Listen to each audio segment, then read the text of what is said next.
Justine Waters picked up the phone when she heard it buzz.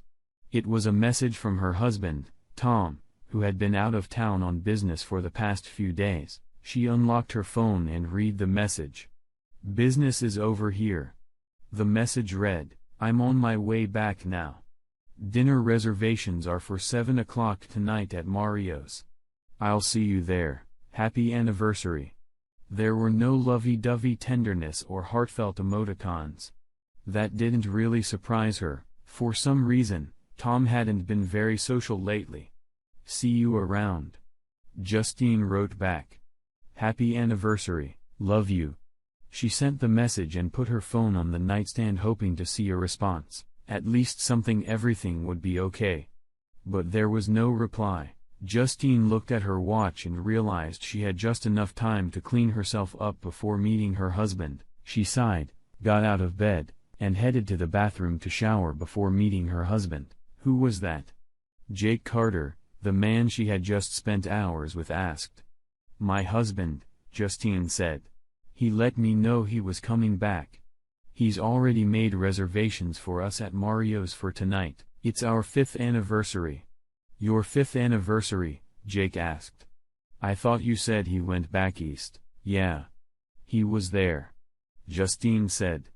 "Apparently, he managed to finish everything early. I need to call my mom, see if she'd mind watching little Jacob for a little while longer." "Okay, then go back to bed," Jake said with a sly grin. "Maybe we can give Tom a little present." Justine snorted at that. "I'd love to, Jake, but I really need to clean up a bit, and I don't have a lot of time," she said. "Luckily, I have some clean clothes here that I can wear. You shouldn't go out with your husband in the clothes I was wearing here. It's crumpled and stained." "Do you think he knows about us?" Justine shook her head. "No. I don't think so. He's been very busy with something lately. It's been occupying almost all of his attention. He rarely talks to me and almost never does anything with the baby. It's like he's in a whole other world." "How long are you going to keep him around?" Jake asked. Justine shrugged. "It's hard to say. He's a good provider. I know he'd be a great father if he wanted to be." "Do you think he knows that little Jacob isn't his?" "If he does, he's not saying anything. I can't imagine he'd let something like that happen without mentioning it to me." "Well, I'll be around if you need anything." Justine smiled at him, glancing down at his placid penis that was now resting on his right leg. "Just warm it up for me. Okay?" she said with a sly smile. "You got it, baby," he told her, returning the smile. Justine walked over to her closet and pulled out a clean dress. She couldn't believe how much of her closet was in this closet instead of the closet she shared with her husband. Justine looked at the dress she had chosen, trying to remember if Tom had seen it before. It was blue, fell to about 3 inches above the knee, and revealed a rather deep, seductive neckline. She was pretty sure Tom had seen it before. If not, she'd just tell him she just bought it. After calling her mother, Justine went into the bathroom, took a nice hot shower. After her shower, Justine brushed her long, dark hair until it was just right, got dressed and applied her makeup, satisfied that she looked and smelled good enough to pass Tom's inspection. She kissed Jake and said goodnight. "I'll see you at the office tomorrow?" he asked, looking her over from head to toe. "Of course, my love. But duty calls today." She picked up her purse and walked leisurely out of the room. Tom Waters took a drag on his cigarette as he sat in his Escalade in the parking lot across from Mario's. He had just received a message from one of the private investigators working for him that Justine had left the luxury condominium owned by Jake Carter, her lover for the past almost a year and a half. He looked at the picture of her in the blue dress sent by the private investigator. It wasn't the dress she'd come to Carter's apartment in, and of course, Tom hadn't seen it before. He wasn't surprised. Justine was right about one thing. Tom had been out east, but had returned a day early. He had been told unequivocally that he had a serious security breach that needed to be addressed immediately. He was told that if he didn't deal with it, they would. They, of course, were a federal agency that the public wasn't even allowed to know existed. Tom remembered how nervous he had been sitting in the office of the one-eyed man he knew only as Alpha One. Only a handful of people were allowed to know the man's name. And Tom wasn't on that list. "You have a serious problem, Waters?" the man said, moving his head in a way that reminded Tom of the actor who had once played Moses. "And when you have a problem, all of us have a problem. Solve that problem. Quiet or I will." "Yes, sir." Tom said he was smart enough to know that was the only answer Alpha One would accept. And he also knew that Alpha One had no qualms about making people disappear. He had heard stories of how Alpha Odin had once destroyed an entire beach estate along with everyone inside. Tom shuddered at the thought. Justine had thought Tom was just a well-known salesman who traveled the country selling his merchandise to various companies looking to upgrade their security systems, but Tom was much more than that. Sure, he did sell security equipment and oversee the installation, but he was more than just a salesman, much more than that. The equipment he sold and installed had special circuits that gave the Alpha One monitors an idea of almost everything these companies did, who they took on as customers, what they did with their profits, everything. And Tom knew that the problem Alpha was talking about was his wife of 5 years, Justine. Well, that is 5 years until today. For about the last year and a half, she'd been having a torrid affair with Jake Carter, one of the senior partners at the law firm where she worked as a paralegal. Tom hadn't known all the details until recently, primarily because he spent a lot of time traveling for work, but he had noticed that something had been off between them for a while. By the time he learned the details of the affair, Justine had announced she was pregnant. The lawyer Tom spoke to told him that no judge in this state would even consider a divorce while Justine was pregnant. If the baby turned out to be his, he would be on the hook for child support, regardless of the prenuptial agreement they both signed, unless he didn't have to worry about the house he already owned before the marriage. Tom gritted his teeth and remained silent throughout the pregnancy and nearly lost his temper when she named the boy Jacob, in honor of his sperm donor. Immediately after the boy's birth, Tom had a DNA test done. He wasn't surprised to learn that the boy wasn't his. Glancing at his watch, Tom realized Justin would be here soon. He saw a man in a khaki jacket standing at the door of Mario's with a woman with a brief in her hands and knew it was for him. He drove across the street and parked. Grabbing his ubiquitous briefcase, he headed for the door, nodding slightly to the two people at the door. Tom spoke quietly to the woman at the door and was soon seated in a corner booth. A khaki-clad man and woman sat in another booth within earshot. Tom thanked the waitress for the water and began looking over the menu. He noticed Justine's presence at the table and set the menu aside. He stood up as she slid into the booth across from him. "Good evening, Justine," he said in a neutral tone. "You're looking very well this evening." "Thank you, Tom," she said, smiling. "I don't recall seeing that dress before. Is it something new?" Yeah. I just bought it. Do you like it?" "Yeah. It really sets off your eyes," he told her with a slight smile. After they finished their order, they heard music playing from another part of the place. Mario's was more than just a restaurant. It also had a dance floor and a cocktail bar. "It sounds like they're playing our song," Justine said. Tom knew that was her way of saying she wanted to dance. What the hell, he thought it was their anniversary, even if it was going to be their last. "Would you like to dance?" he asked, standing up. "I don't mind," Justine said, holding out her hand. Tom took her hand and led her to the dance floor. They danced in each other's arms, but Justine couldn't help but notice that Tom kept some distance between them, like he could barely touch her. The song finally ended and Tom escorted her back to the booth. By then, their food had been brought to them and they began to eat. "Is something wrong, Tom?" Justine asked. "You seem so reserved." "It's our anniversary." "Yes. It is," said Tom. "The thing is, your dress smells like it's been hanging in Jake Carter's closet for a long time, and no matter how hard you try, you haven't been able to completely cleanse your body of his stench." "What?" Justine asked, offended that Tom was talking to her like that. "Jake Carter?" Are you serious? She asked, trying unsuccessfully to distract Tom. Yes. You know Jake Carter, one of the senior partners at the law firm you work at, Tom said as if nothing had happened. Of course, I know him. Justine said sarcastically. I certainly hope so. Tom said, after all, you've spent enough time in his bed. Plus, he's little Jacob's sperm donor. What are you saying? This is outrageous. I'm not going to sit here and listen to you talk to me like that. She said indignantly. Actually, sit. Tom said, opening his briefcase. You're going to sit there and absorb whatever information I decide to give you, especially after what you've been doing for the last 16 months. What? I don't know what you're talking about. Sure. You do.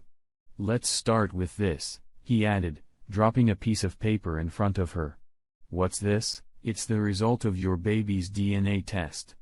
According to this, Jacob is not my son. The next sheet is another DNA test, proves that the sperm donor is none other than your lover, Jake Carter, the man you named Jacob after. How could you have gotten Jake's DNA? She asked in confusion. It was easy. You brought it home with you at least 3 nights a week, but that wasn't all. He pulled out a thick folder and tossed it on the table. What was it? A copy of every email, text message, and email between you and Jake for the last 16 months. I hate to break it to you, but there's really no such thing as internet privacy at all. Okay, I admit it, she said. Jake and I fooled around once, but that was it.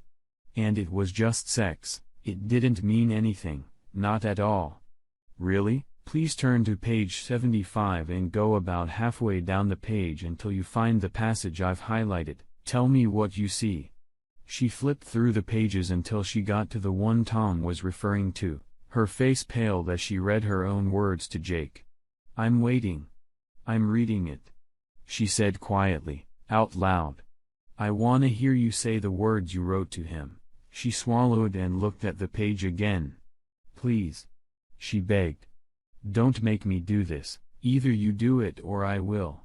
And if I do it, I don't care who hears it. Tears streaming down her face. Justine looked at the paper again and began to read the words Tom had highlighted. I love what you're doing to me, Jake. I have never felt as wonderfully fulfilled as I have in the last 16 months. I can't wait for you to knock me up with another baby. In all the time we've been married, I don't remember you ever talking to me like that. Tom said, Is that all you have? She asked nervously. No. I have pictures, audio, and video, hours upon hours of video. You must really hate me. Justine said quietly. Yes. Of course. I do. She looked up shocked by what he had just said. It was like a slap in the face. There was a time when I would have taken a bullet for you. How long have you known? I had my suspicions. Even before you told me you were pregnant, I did some digging and got some evidence enough to satisfy the prenup. However, by the time I spoke to a lawyer, you had informed me that you were pregnant. The lawyer explicitly told me that no judge would even consider divorce until after you had given birth, child support and all that. But now that Jacob was born, I had more than enough evidence to do my job, so I filed for divorce on grounds of adultery. Tom pointed to 2 people at a neighboring table who stood up and walked over to their table. This nice man has something for you.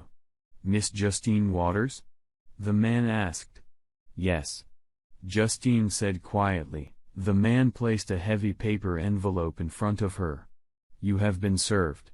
Served? Justine asked, tears rolling down her face. Yes. Tom said, handing her a pen. Divorce papers. Look at them. They're exactly as we agreed in the prenup.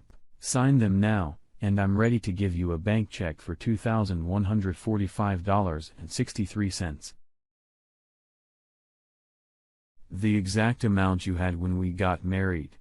Don't ask for anything else. I already know about your secret little slush fund. You can keep it. All your things were delivered to your mother's house, yes. She knows, and she's very, disappointed in you, but she's agreed to let you stay with her until you find a place of your own, for the boy, not for you.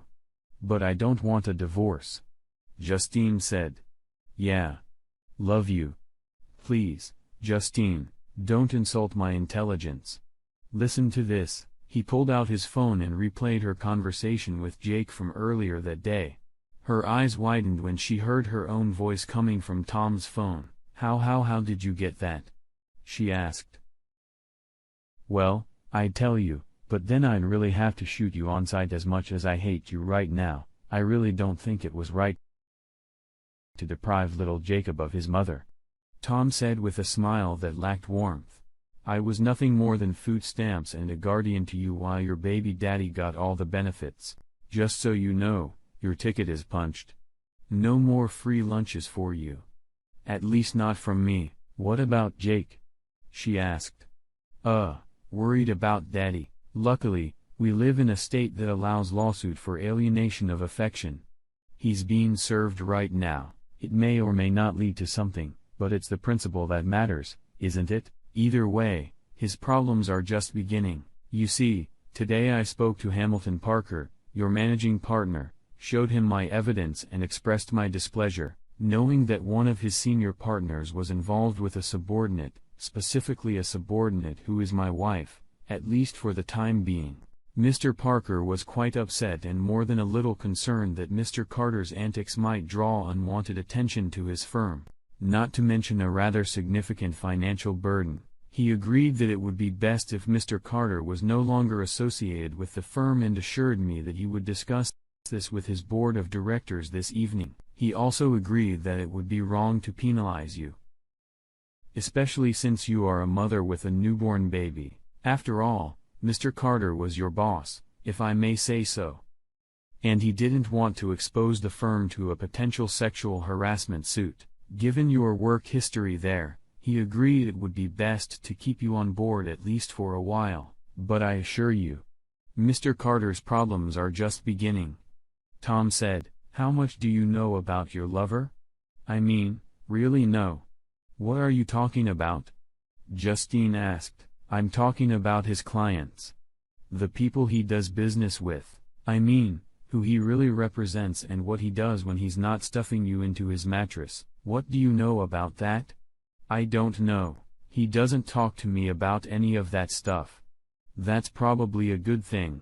Let's just say your Jake Carter has a very, interesting clientele. The kind that attracts the attention of certain federal agencies that can make a man disappear without a trace.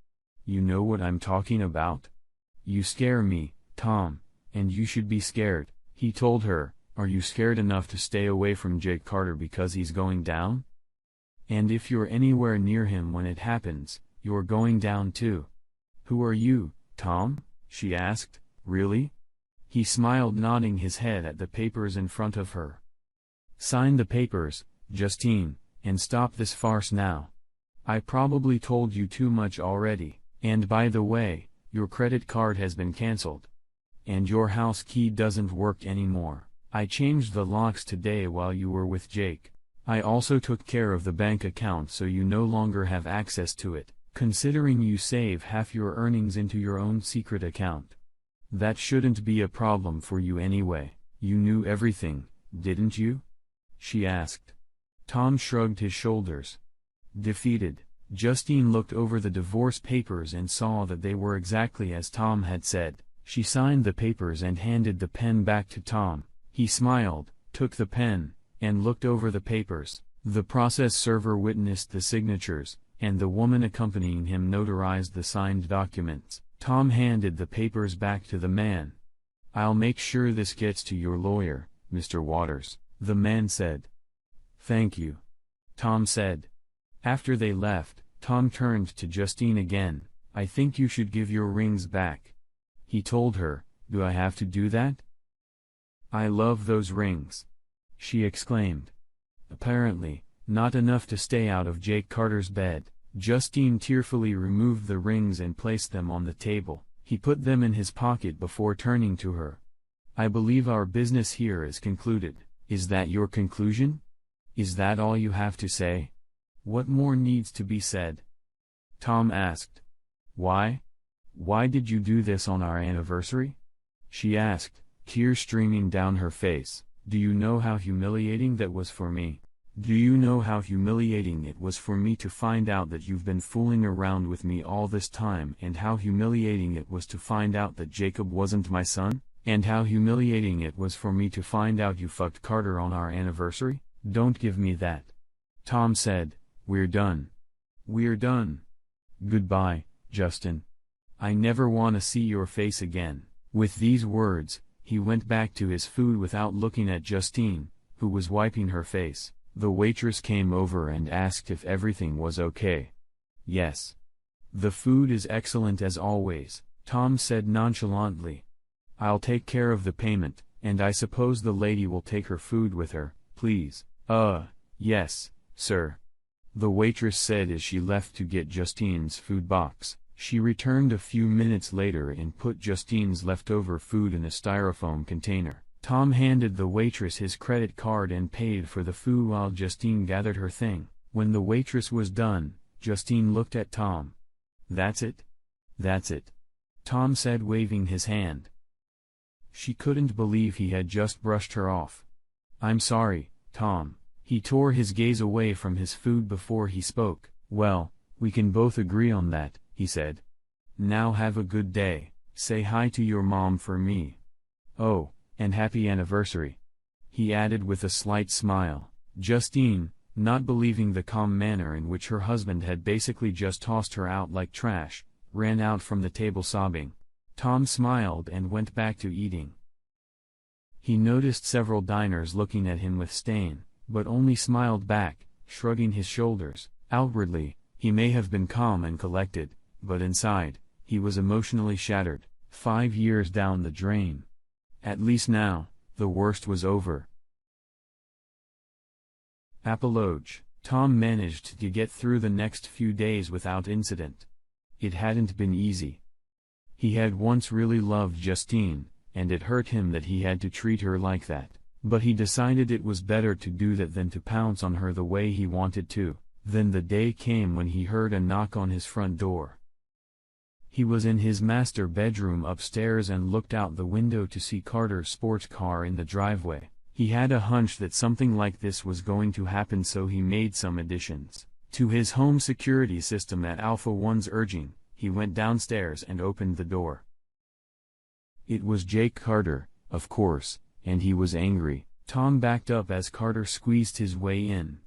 "You son of a bitch. You cost me my job. And Justin won't even talk to me. I'll kill you. You fucking piece of shit," Jake shouted, blushing. He loomed over Tom until he saw 15 tiny red dots suddenly appear on his shirt. "Emergency storm." An electronic voice shouted from speakers built into the walls. "Don't move." "What the hell is this?" shouted the uninvited guest. He raised his hands as if swiping the dots. Suddenly, there was the jerky sound of a gunshot like the blast from an air rifle. When Jake looked down, he saw 15 darts sticking out of his body.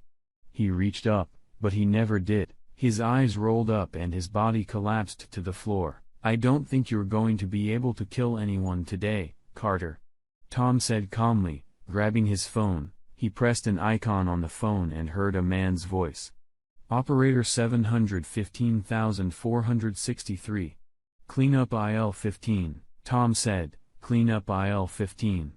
Copy that," the man said. Tom pressed another icon, and the systems that had just fired a charge of tranquilizer dart that Jake turned and retracted back into the ceiling. When the doors of the systems closed, no one could tell there was anything there. Tom smiled, satisfied that the new security system had worked as announced. A few minutes later, an unmarked white van pulled into the driveway. Several men in Tyvek's suits entered the house and dragged Jake's gutless body out. One of them grabbed Jake's keys and got into the sports car. A couple minutes later, the van and Jake's sports car were gone. Tom closed the door and went about his business. A few days later, after Tom had bought a caramel mocha at a local coffee shop, he was stopped on the street by a large man in a dark suit and sunglasses. "Alpha 1 wants to talk to you, Mr. Waters," the man growled. "Now." "Okay," Tom said, a little discouraged by the man's behavior. He followed the man to a long black limousine parked on the side of the street and got in after the man opened the back door. "Waters.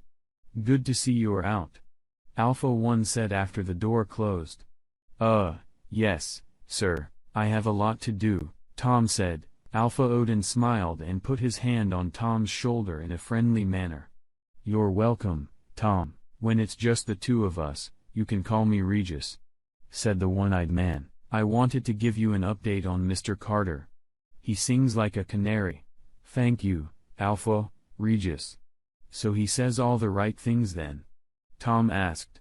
"Oh, yes, he does it right off the bat," said Regis, "but now he's literally singing like a canary. Seems the combination of those tranquilizer darts in the new security system and the serum we use to extract the information we need has turned his brain into applesauce. Right now, he's swinging on a swing in a metal cage and chirping like a bird." "Oh," Tom said. Regis pulled an envelope out of his jacket pocket and held it to Tom. "We got him to settle out of court with you before he got too incompetent to sign his name. Regis said he was so great to be alive that he agreed to a lot more than you wanted." "Well, that's good to hear," said Tom. "By the way, I want you to know that I'm really impressed with your new system," Regis said. "Now that we got what we need from Carter, I'm glad you didn't use the .50 caliber chain guns I suggested." "Me too," Tom said. "I had my carpet cleaned recently." Regis grinded that. "Have you heard anything about Justine?" Tom asked. "Yes.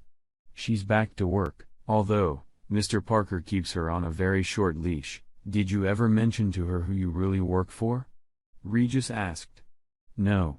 Regis, I never did," said Tom. Regis nodded his head. He already knew that from his monitoring devices, but he wanted to hear it from Tom in person. "Okay," Regis said. "Well, when your divorce is finalized, I'd like you to come to headquarters. I'd like to introduce you to your new partner." "Partner?" Tom asked. "I've never needed a partner before." "Well, there's a first time for everything. Isn't there, Tom?" Yes, sir. I suppose so," said Tom. "Good," said Regis. "Then I look forward to meeting you." "Me too," Regis said. Tom. The door opened, signaling the end of the meeting. Tom stepped out of the limousine and watched as the large man squeezed into the driver's seat. As the long car merged into the traffic, Tom wondered what Regis had in store for him.